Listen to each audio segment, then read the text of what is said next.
Mən burada xorda hələ Rəbbi izzətləndirirdim. Amma İsa Məsih haqqında eşidirdim, başa düşmürdüm. Burada dərslər olurdu. Bizim pastorumuz dərslərdə müqəddəs ruhdan doğulmaq haqqında danışırdı. Mən baxıram, onu dinləyirəm, elə bilirəm ki, başa düşürəm, amma anlamıram. Bilirsiniz niyə görə? Çünki onun dedikləri mənim həyatımda olmayıb. O deyirdi ki, müqəddəs ruhdan doğulan insanın ürəyində yalan ola bilməz. O yalan ilə gecə gündüz yaşaya bilməz.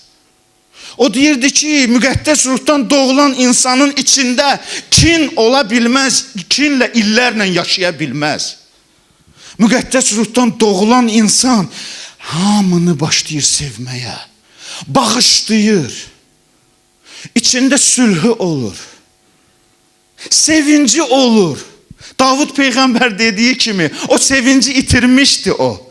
Amma deyir ki, ya Rəbb, o xilasın sevincini mənə qaytar.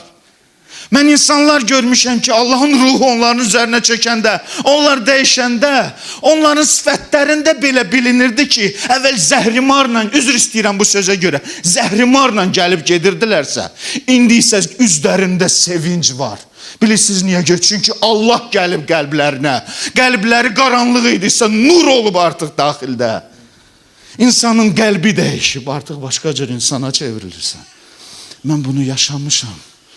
Rəbb ürəyimə toxunanda, bax burada vaaz olunurdu. Mən orada oturub hönkür ağlayırdım. İndiyənə kimi mən hönkür ağlamayan insan, daş qəlbli insan.